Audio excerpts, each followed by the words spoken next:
Hi, my name is James Sato.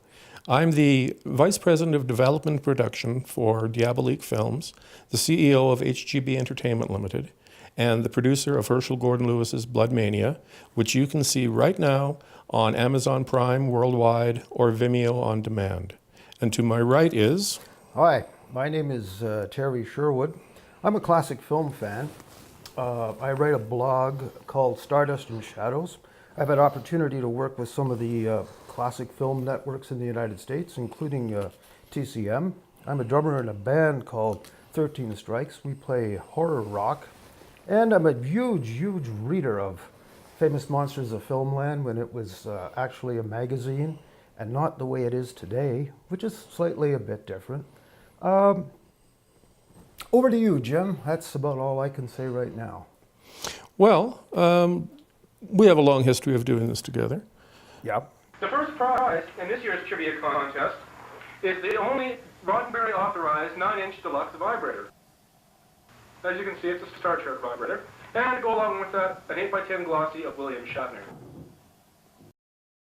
We hope you enjoyed our presentation of the last movie.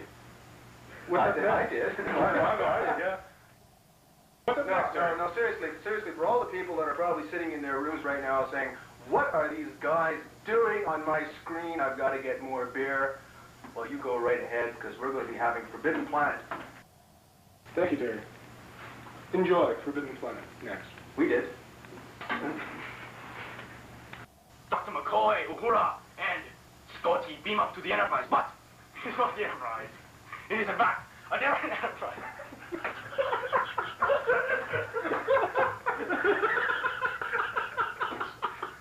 So what made you decide to get back into horror as a commentator, getting involved in a podcast? I've always had a love for classic horror.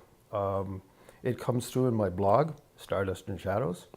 There's a whole section in it called The Chamber of Horrors, which is devoted to mostly the 20s, the 30s, the 40s, through to the silence. I've been a huge fan of Hammer. I'm a Hammer film fan. Saw most of them first release. I've seen Night of the Living Dead, the original 1968 black and whiter, in the theater. Scared the bejesus out of me. Had a friend of mine with me named Ricky Pakulski. Honestly, that's his actual name, who actually bugged me all the way home walking pigeon-toed, scaring what little I had out of me that I didn't leave in the theater seats.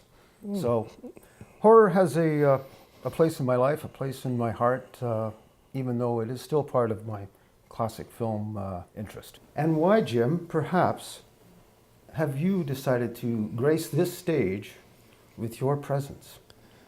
Well, honestly speaking, I'm in it for the hot podcast host pussy that I've heard so much about.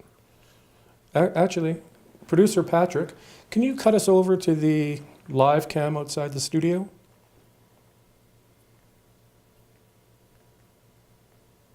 Fuck. Jim, why have you decided to grace us with this stage with your presence? I think with myself, when I was young, I mean, we're talking like 6, 8 years old, I think there was only 2 channels on television at any given time in black and white. And even back then, I thought, well, you know, there's nothing really on late at night when I happen to be up, except usually a horror film, you know, the festival, the chiller theaters, that kind of thing. And I think the first film I ever saw was The Ghost of Sierra de Cobra, which, yeah, it's obscure. It sounds like a Spanish band. No, it's a made-for-television film, 1961. Yeah. And Martin Landau was in it. Okay. And I cannot find a copy anywhere. I've searched, eBay, Rare, Hong Kong, piracy networks. Piracy is illegal. Remember that. And the torrents, piracy is illegal. And I can't find a copy of it anywhere. And from there, like yourself, I got involved with, well, Forey Ackerman's famous Monsters of Filmland. I'd go out every month and I'd grab myself the latest issue, and yeah, it kept me informed all the time about the movies that I wanted to see. But unfortunately, I grew up in Lethbridge, Alberta, where we met, and I think we only had 5 theaters or something. So Was it 5? Did they build an extra one? the Capitol, the Oh, Paramount, two at I'm sorry. yeah, It's no, not I think there was 5, but it was the Paramount that used to show their double features. okay. Horror on Saturday afternoons, and I saw films like The Oblong Box and The Beast with 5 fingers. 5. And 2 rings. 5 fingers. That one always killed me.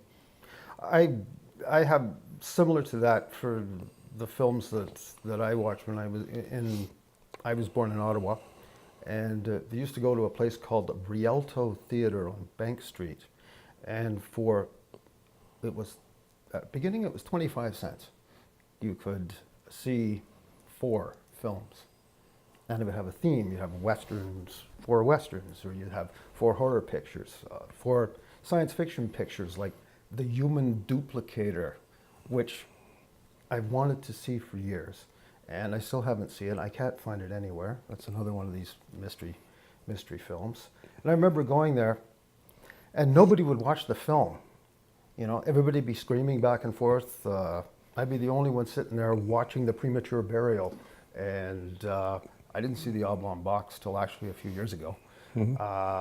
Follow the House of Usher. I'm sitting there eating the popcorn, which had about 10 gallons of salt on it, and I'd be watching it. Everybody else was running back and forth, getting orange drinks and cotton candy and all this kind of stuff and everything. I felt kind of odd about it, but I actually watched the films. Similar backgrounds here. When you said The Human Duplicator, I've never seen it, but I just have an idea of a giant Roger Corman-like penis with a scowl on its face. But that's neither here nor there.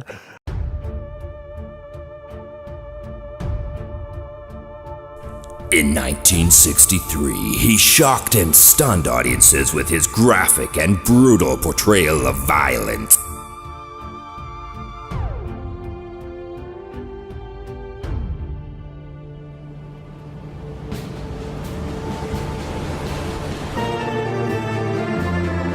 Films like Color Me Blood Red, The Gruesome Twosome, and She-Devils on Wheels changed the face of the horror film and earned him the name the Godfather of Gore.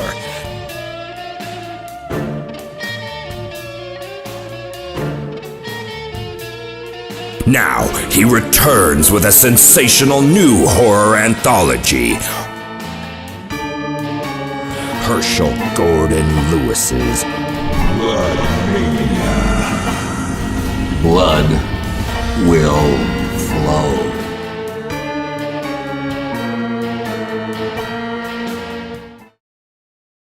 So what we want to do with our podcast is quite simple. We want interaction with you.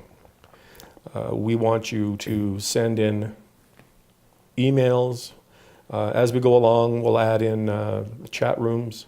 We can add in phone-ins if you want, or Skype-ins. And we'll have guests, several high-profile horror guests. And we've been advertising this for a little bit, and Patrick says that we have a question. Let me just check here. Okay. This is from Susan in Calgary. I have noticed in the modern era of horror that several popular horror movies / franchises from the past either get remade, rebooted, or have prequels or sequels made. Studios seem to want to tap into what was once successful and repackage that and resell it to the fans. And in most cases, these attempts are not satisfactory.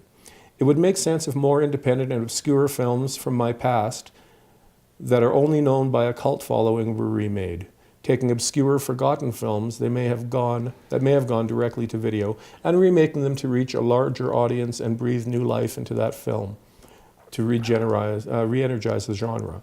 What forgotten classic films would you like to see get remade? You know, there's one I saw, and I will say it was on a streaming service. And I had wanted to see it again. Famous Monsters alerted me years ago to its existence. And you kind of try to find things. It's a picture called I Married a Monster from Outer Space. 1956.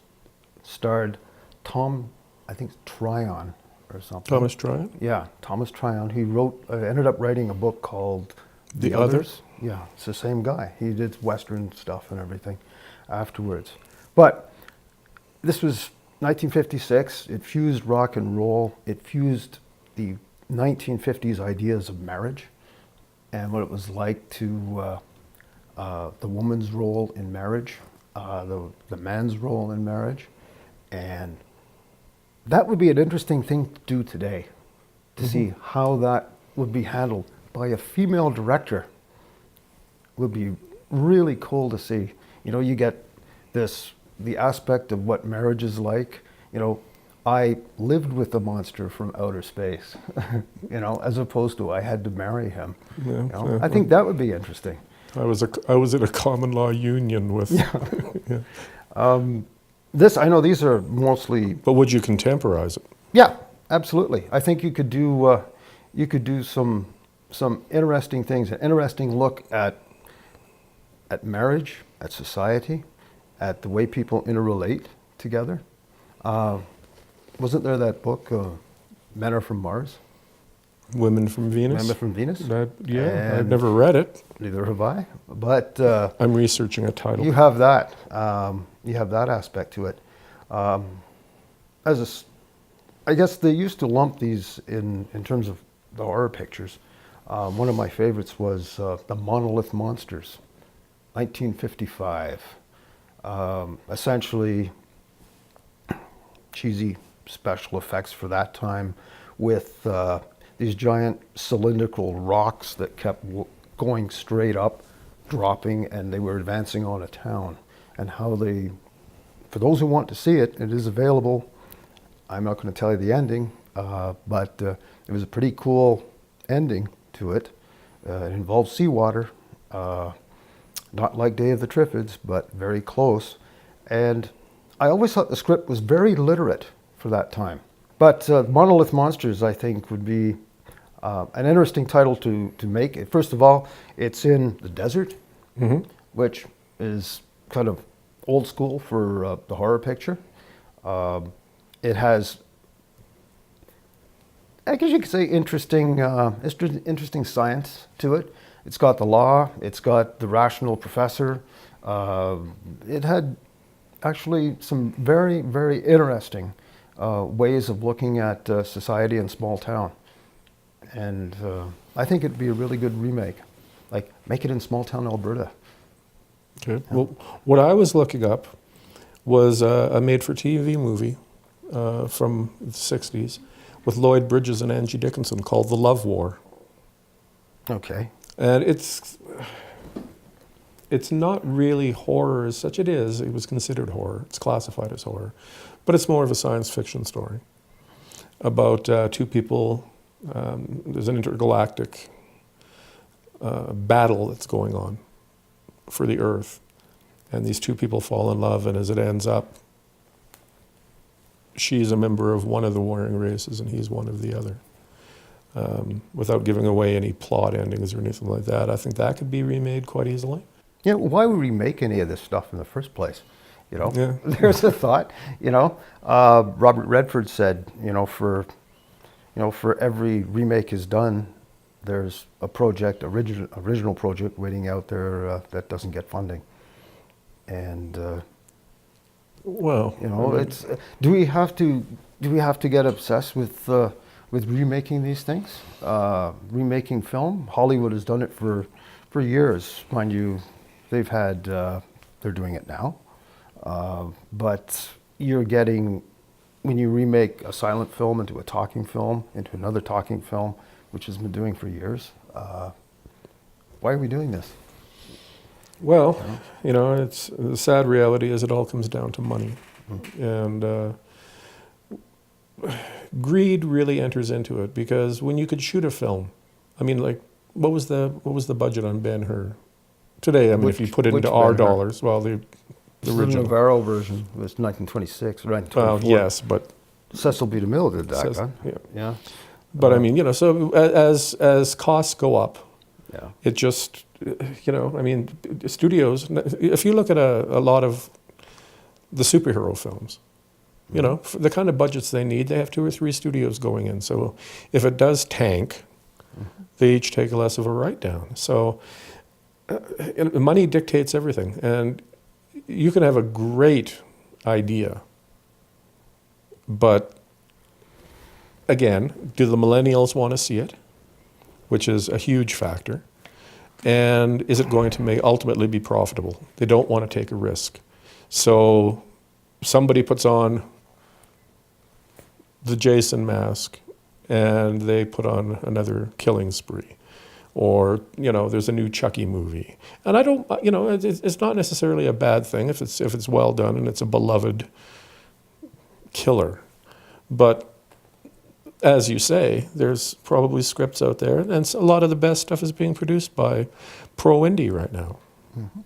So yeah, you know, it'd be nice to see some people get a budget. I agree to a point on that. I think what they do, when they do, I don't know whether they consciously go out and try to do a franchise, because you would get something like Jason, you know, you put on the mask, kill, kill, kill, another set of actors, kill, kill, kill. Did we make enough money to do another one?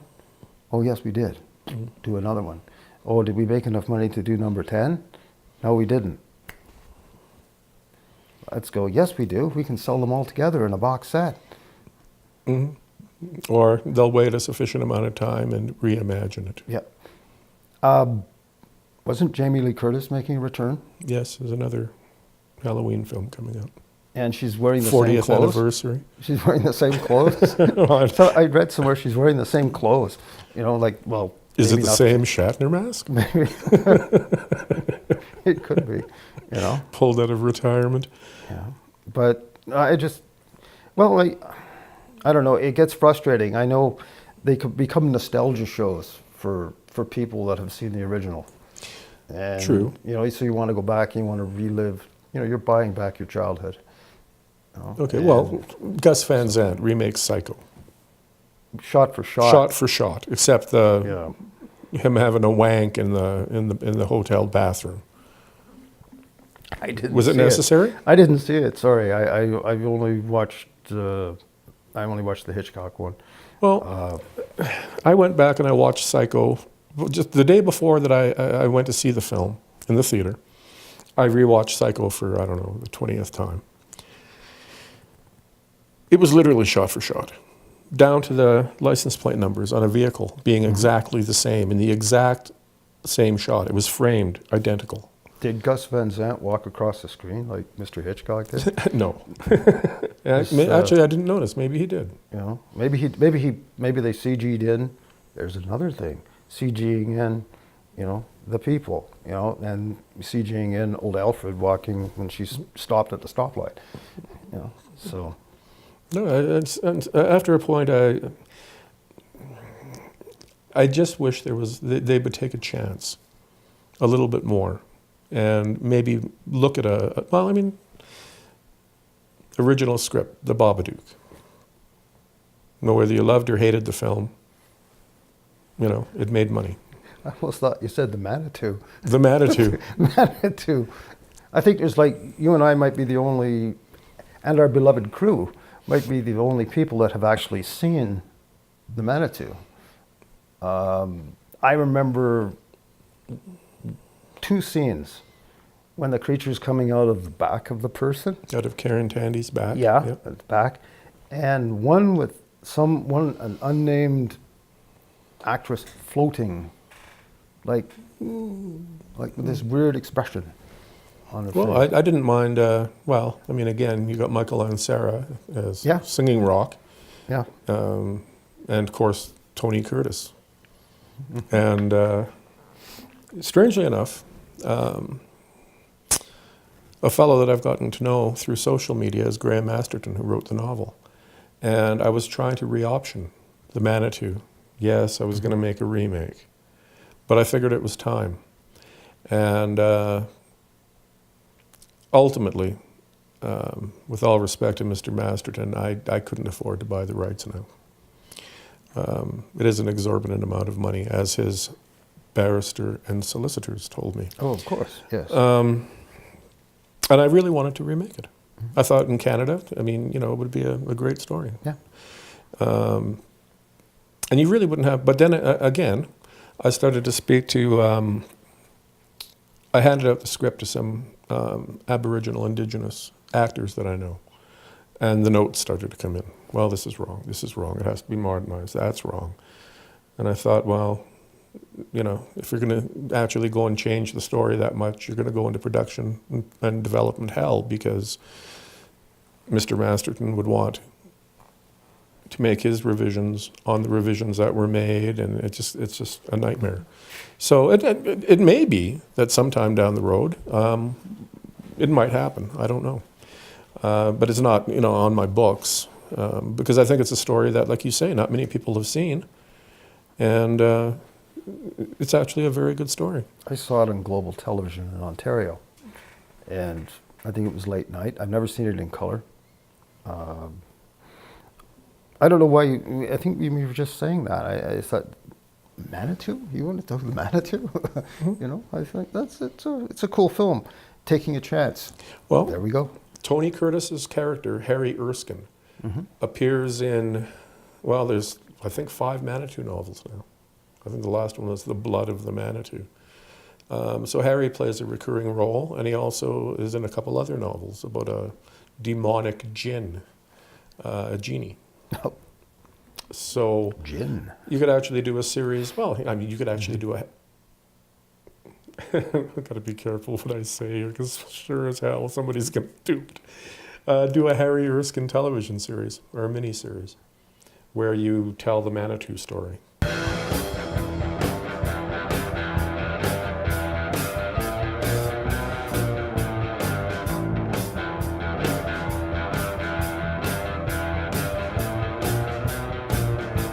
You have another question, Jim? Yes, this one is from Jacob in Medicine Hat.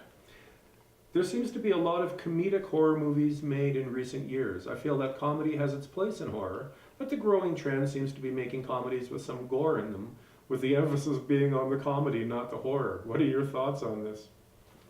I don't really like horror comedies at all, and I'll be pretty blunt about it. And there's only one horror comedy for me, and that is Abbott and Costello Meet Frankenstein in 1948. You do a quick jump ahead, and you do the Ghostbusters. You do a little obscure film called The House, House 1 and House 2. That's it for me. Everything else is a rehash, unless you want to toss in the Bob Hope's 1944 stuff like The Ghost Breakers and these kind of pictures. We had the haunted house. Sorry? Young Frankenstein. You know, don't get me on Young Frankenstein. A lot of people like that picture. I loathe it from the moment I saw it, up to the point of, I don't like Gene Wilder. I'm going to be really blunt about it. I think he was poor at it.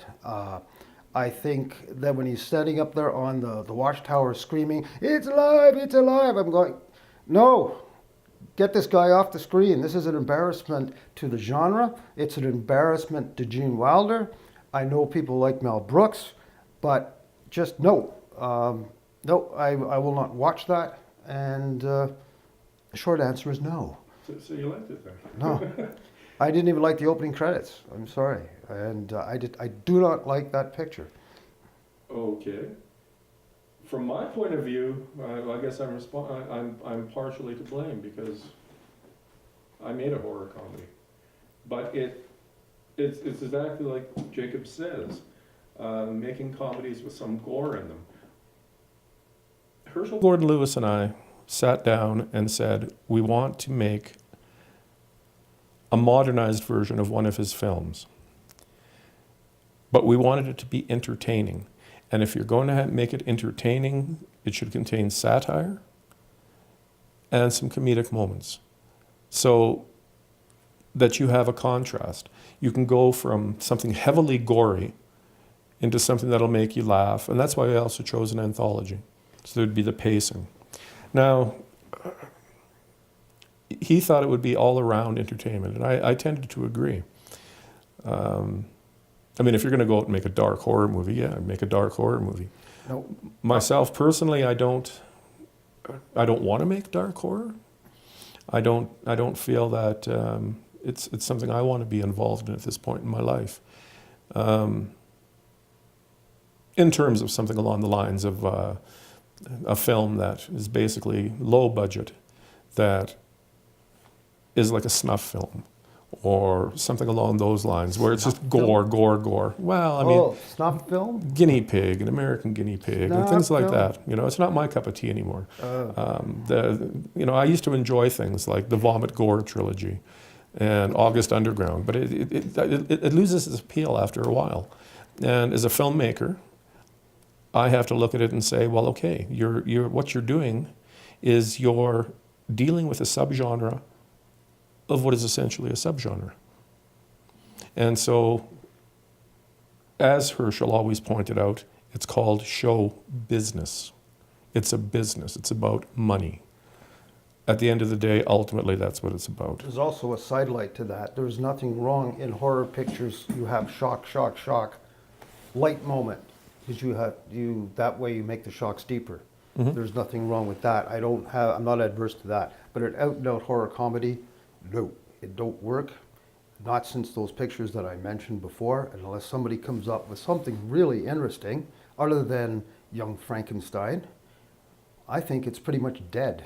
We have another question here, and this is from Joseph, or Yosef. the way And it's his spelled. Technicolor raincoat, I see. Do you think the horror genre has a strong enough foundation to support a new generation of filmgoer? No. I'm sorry to be negative on this, because we're on a platform here that we're expressing our opinions, and we're very lucky to do that and very privileged. We have our opinions. It doesn't mean people are going to like it. We have a good crew. We have people that are going to help us. But everybody has an opinion. And whether or not it's a good opinion or a bad one, that's totally subjective. What people have to do is they have to get off their rear ends. They have to learn the business and like you said, business. They have to learn how to make film. When you learn how to make film, if you learn how to play the piano, you learn how to play a musical instrument. I want to play jazz, I want to play blues. You don't go in and say, I want to play blues. You play the guitar. You learn the basics of the guitar, how the chords. Filmmaking, you learn how to do film. You don't say, I learned how to do a horror film. Not many are doing that. The genre, I think, is suffering because of that. I think you're getting a lot of people that perhaps require more opportunity to do it. I don't think there is an opportunity for people. If people come out and do it, take it upon themselves to learn the skill, I think it's a wonderful, wonderful thing. Okay, well, I tend to be of exactly the same opinion. It's the same with horror books or horror movies. We live in an age where it's not all that hard to go and buy a 4K camera. The fact that you can press record and point it does not make you a director of photography. Right. And there are too many people out there that actually do that. It's known to happen. It's like opening up a can does not make you a chef. That's right. No. That's well put, my friend. I don't know why. Maybe I'm hungry. Well, no, and it tends to ruin. There are people who've put their dues in, Yeah. who've spent a lot of time, a lot of years of their life. They're members of the union and everything else. And I'm not going to say I'm union or pro-union or against the union, but there are people who have extensive training.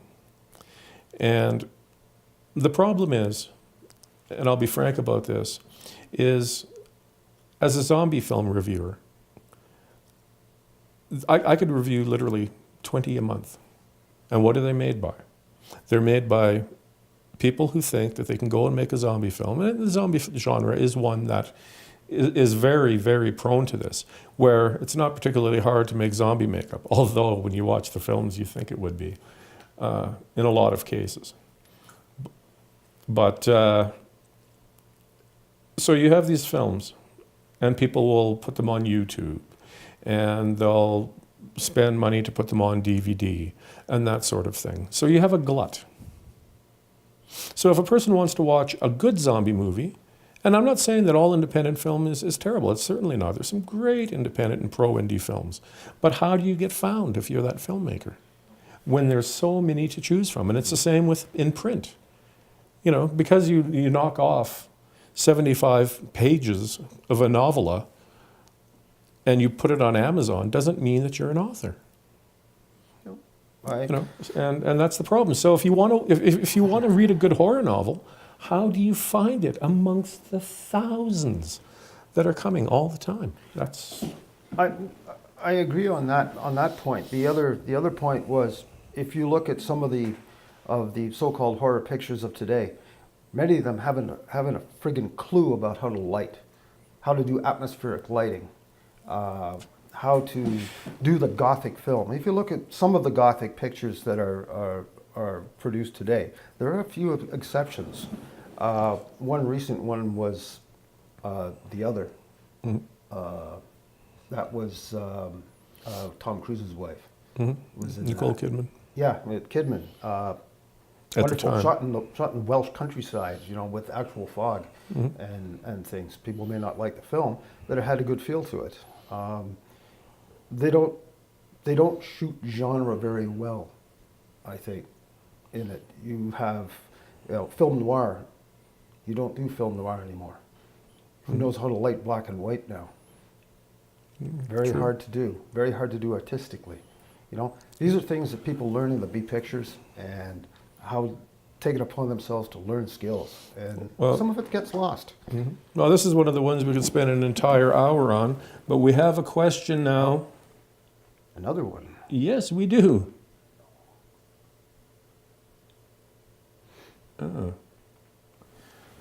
Interesting. This is from Todd in Calgary.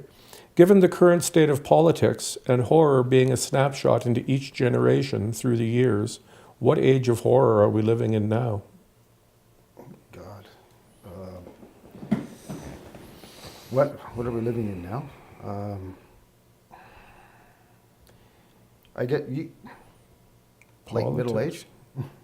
Politics and horror. Late middle age.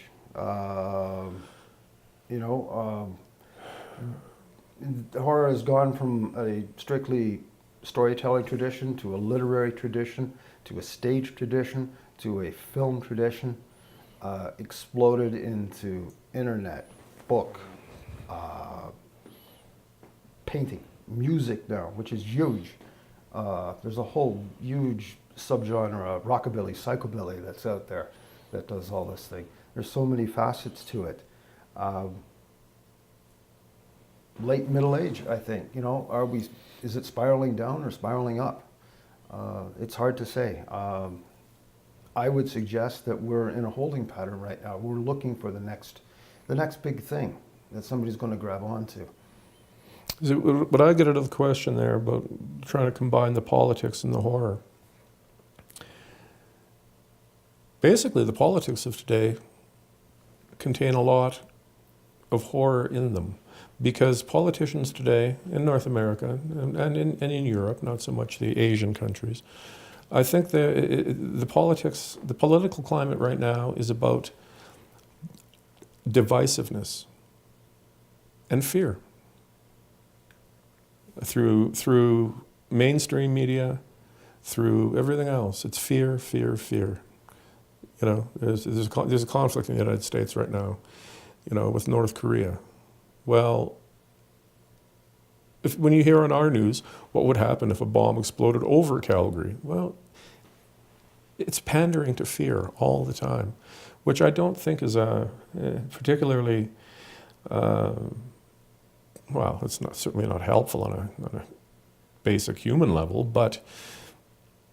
and I think The Purge, the new Purge movie, I haven't seen that. Well, No. it covers, I think, the American election. So I think that now you're beginning to see the possibilities that happen when people on one side, it's a polarizing thing. The American president polarizes people quite strongly. And whether that's a good thing or a bad thing, it's not for me to say. I'm a Canadian. But yeah, I mean, that's how I see it.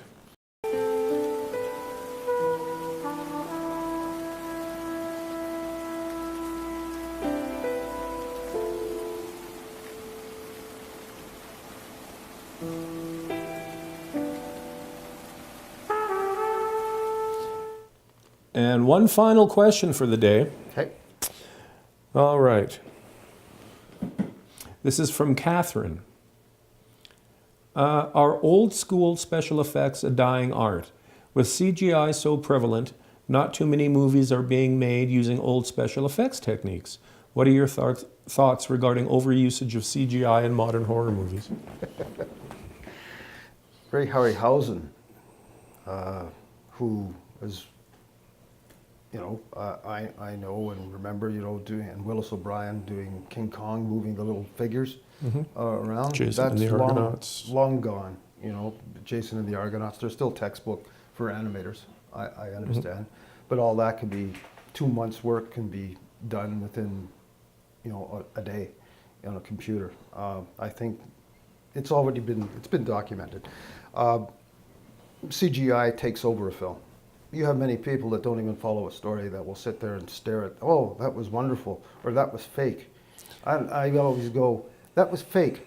Well, have you ever seen a fucking flying saucer land before? How do you know what it looks like? True. Have you ever seen Godzilla? Oh, that wasn't a very good monster. Well, have you ever seen Godzilla? How do you know? This is one person's idea. I think the CGI effects totally take over today's horror pictures, and I really wish it would change. People always say, "Oh, it's not story driven and everything," yet you still pay your money to go and see this. Well, my thought on the whole thing is this. Another producer and I were talking the other day, and we're of a similar age. And the basic concept we talked about was it's not about us, we're older people. The predominant audience grew up with video games and CGI. Now, on a personal level, because it means so much to me, growing up as a, loving 80s horror, loving 60s, 70s horror, when we made Blood Mania, it is 98% practical effects, because that's what people our age are looking for. And younger. I mean, the authentic horror fans love that stuff. I mean, but they're the ones who seek out the older stuff. What's a practical effect? Well, okay. Well, for me, I don't know what a practical effect is. Maybe. All right. Well, let's say that you wanted to watch a scene where a woman is getting her hand nailed to a beam. Well, then you take a cast of the actress's hand and you make sure that the flesh matches, you make sure that the nails are painted the same way, everything else, all the articulation on the palms is there. Then, if she's wearing a ring or something, and you always want to try to do that, put a ring on the finger so the audience identifies that it's her hand. Then somebody is off frame holding the thing while the guy drives the nail in. Okay. And if you want to rip the hand or whatever, I literally stood there with a blood pump going up through the hand that was being pumped as I'm moving the hand back and forth, so that sooner or later you're going to get the exact shot you want in the editing process.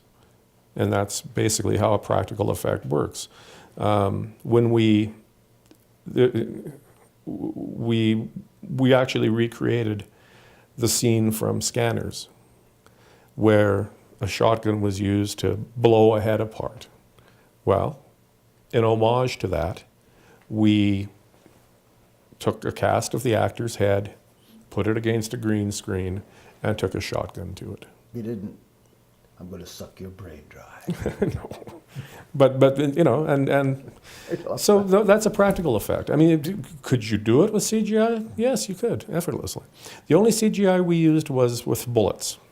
Now, we could have done squibs Okay. and everything else, but squibs are very expensive now, and you really have to be careful because they can hurt the actor. So we thought, okay, in this instance, we would use CGI. Right. And one of the reviews of the movie said there was some questionable CGI. And when I watch it, I don't see it being as questionable. But again, it actually shows the difference between CGI and practical. Okay. It points them out. Welcome to Sinister Inclinations. We're at that part now where we're going to discuss something that we've seen recently. Yes. You know, what have you seen? What have I seen? American Horror Story. The current edition of it. I've watched. I think it was at five series right now. Mm-hmm. The ones that I most favor, that I watched more extensively, was called Hotel and Freak Show. Hotel recently with Lady Gaga. She was actually voted as one of the favorite teen awards or something like that as an actor in a series, and she was very surprised when she won it. I thought she did a wonderful job. A little bit one-dimensional in some moments. Brilliant set through the whole show. An Art Deco hotel that I think they obviously did it in a studio, but outdoors they did an exterior. It was an Art Deco place in New York that they did. I think you'll have to research on the net where it was, but brilliant show. Brought in some of the vampirism ideas. There's heavy sexuality, as in most of the American Horror Story ways that they've set up. They use the continuing cast very well. Mm-hmm. I thought, again, a worthy addition of it. Previous to that, Freak Show. Freak Show was essentially a cast used quite well. There was some. We were talking before about CGI, how they did a CGI with a female actor with two heads. Okay. She was the freak. Mm-hmm. I don't really like using that term. I think it leads the way in television horror. It's the only program that I think on TV, besides the news, that has more graphic content and should have a warning about it. Well, up until now, Penny Dreadful, I would have given that to you. Mine for the week, I watched the new series that Spike did. I recently saw it on Netflix, The Mist, based upon the novella by Stephen King. I loved The Mist. That is one of my favorite stories that King ever wrote, a novella. King writes? Not lately, but he has been known to. Okay. He wrote this great story, which reminded me of a novel called The Fog. It was written by James Herbert many years ago. Yes. Anyway, they made it into a film with Thomas Jane, and it was fine. I enjoyed it. It was pretty good, except they changed the ending. It wasn't as dark as, it was darker than the actual ending, which I guess for cinematic purposes, it worked or it didn't. This new miniseries, I couldn't wait for it to end. 10 hours, and they had it perfect. I mean, as far as the series goes, if you look at amortization and making it a little bit more affordable, instead of having the action take place in one store, it takes place in a mall, which makes perfect sense because if it's an ongoing series, you have many more characters that you can develop. Mm-hmm. The gore was pretty good. Gore. Well, the shock value, the gore was was good. I have a question on that point. Stephen King years ago acknowledged that he was the hamburger, French fries, and beer guy of horror fiction. He also, I believe he said at one point that he used to drink a lot of alcohol and write and listen to AC/DC when he was doing stuff. It's a hell of a job if you can get it. This is what he said in his formative years. I have always thought that Stephen King overwrites his stuff. I have always thought Mr. Rod Serling did it a lot better. He would come on with something in 2 pages that takes King 400 pages to do. I don't know. Some people like that. Maybe they consider it a background on things. But for me, Well, I think Mr. King has gotten to the point in his career where editors are afraid to touch him. And I stopped fairly quickly after reading Lisi's story. I quit. So that's what we have this week. Yes. The Mist, if you must watch it, watch it. I mean, it's an okay way to spend 10 hours of your life, but it's very disappointing in terms of character development and anything that would entice you to watch the next episode. American Horror Story. Scare your pants off. Make sure it's on tight. So that's all we've got for this evening. Yes. If you'd like, you can email us at sininc@gmail.ca, or you can, we have a Facebook page. Look it up, and you can post questions there as well. Next time, we're going to have a Halloween episode. So, and we'll have a guest with us. His name is Dave Trainer. He is a practical effects wizard to show you, talk about some of the work he's done in movies like Blade 2, Fargo, the TV series, that sort of thing. Thank you for being here. We will see you next time. Pumpkins are on us.